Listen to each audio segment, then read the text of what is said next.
Hi friends, நம்ம இந்த வீடியோவில் தமிழக அரசு ரேஷன் கடை வேலைக்கான இன்டர்வியூ நடக்க போகுது. இந்த மந்த் எண்டு இன்டர்வியூ நடக்க போகுது. அந்த வேலைக்கான முக்கியமான டாக்குமெண்ட் என்னென்னலாம் எடுத்துகிட்டு போகணும் நம்ம கையில் அப்படின்றத பற்றி தான் இந்த வீடியோவில் பார்க்க போகிறோங்க. நம்ம சேனலை ஃபஸ்ட் டைம் பார்க்குறவங்க சேனலை சப்ஸ்கிரைப் பண்ணிட்டு பாருங்கள். உங்களுக்கு எதனா டவுட் இருந்தால் கமெண்ட் பாக்ஸில் கமெண்ட் பண்ணுங்கள் ஃப்ரெண்ட்ஸ், நான் உங்களுக்கு ரிப்ளை பண்ணுறேன். தமிழக அரசு ரேஷன் கடை வேலைக்கான சேல்ஸ்மேன்ஸ் மற்றும் பிரேக்கர் வேலைக்கான ஆட்கள் எடுத்துகிட்டு இருந்தாங்க. ஆல்ரெடி அப்ளை பண்ணி நிறைய பேருக்கு இன்டர்வியூக்கு ஹால் டிக்கெட்டும் வந்துடுச்சு. நிறைய மாவட்டங்களுக்கு வந்திருக்கு, சில மாவட்டங்களுக்கு வரல, சில பேரால் டவுன்லோட் பண்ண முடியலை. அது ஹால் டிக்கெட் எப்படி டவுன்லோட் பண்ணணுன்றதை நான் அடுத்த வீடியோவில் உங்களுக்கு போட்டு காமிக்கிறேங்க.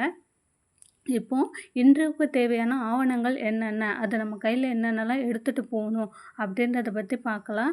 இன்டர்வியூ பற்றி என்னென்ன கொஸ்டின்லாம் கேட்பாங்க, எப்படி கேட்பாங்க அப்படின்றத பற்றி நம்ம சேனலில் ஆல்ரெடி வீடியோ போட்டிருக்கோங்க.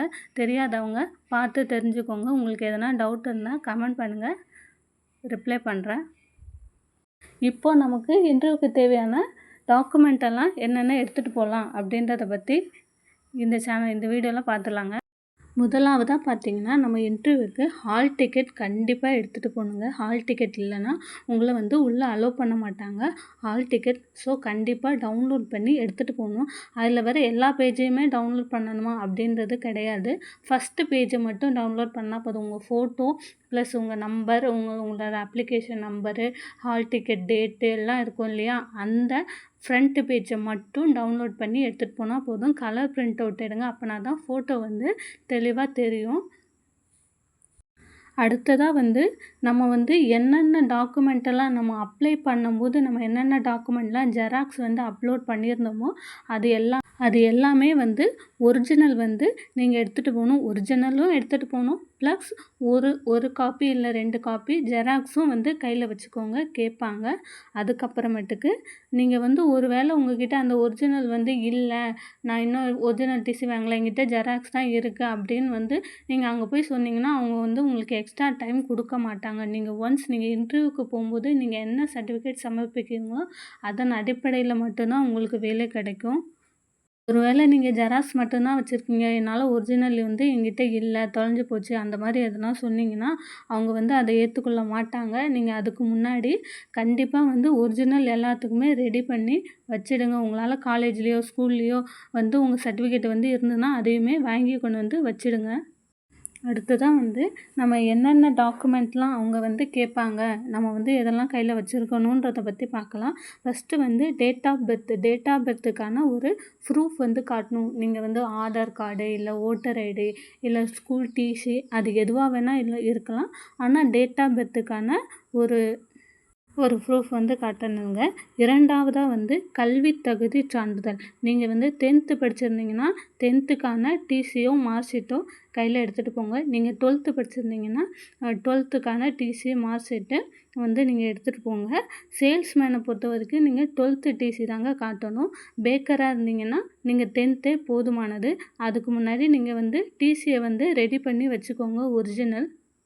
ஒரிஜினல் கண்டிப்பாக கேட்பாங்க, நீங்கள் ரெடி பண்ணி வச்சுக்கோங்க. அடுத்ததாக எக்ஸ் சர்வீஸ்மேனுக்கு நீங்கள் ஆல்ரெடி நீங்கள் ப்ரையாரிட்டி முறையில் எக்ஸ் சர்வீஸ்மேன் அந்த மாதிரி நீங்கள் அப்ளை பண்ணியிருந்தீங்கன்னா அதுக்கான டாக்குமெண்ட் நீங்கள் சமர்ப்பிக்கிற மாதிரி இருக்கும். அடுத்ததாக மாற்றுத்திறனாளி டிசபிலிட்டி சான்றிதழ் நீங்கள் சமர்ப்பிக்கிற மாதிரி இருக்கும். அது ஒரு அரசு மருத்துவர்கிட்ட நீங்கள் வாங்கின சான்றிதழாக இருக்கணும். அதில் எத்தனை % அப்படின்றதையும் மென்ஷன் பண்ணியிருக்க மாதிரி சான்றிதழ் நீங்கள் வாங்கி ரெடி பண்ணி வச்சுக்கணும்.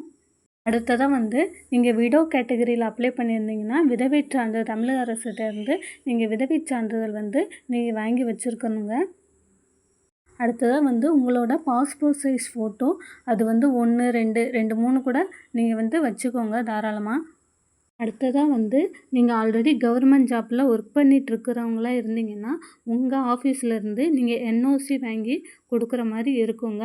அடுத்தது நீங்கள் தமிழ் வழி கல்வி பயின்றிருந்தீங்க அப்படின்னா பிஎஸ்சிஎம் சர்டிஃபிகேட்டு நீங்கள் ஒரிஜினல் சமர்ப்பிக்கிற மாதிரி இருக்கும்.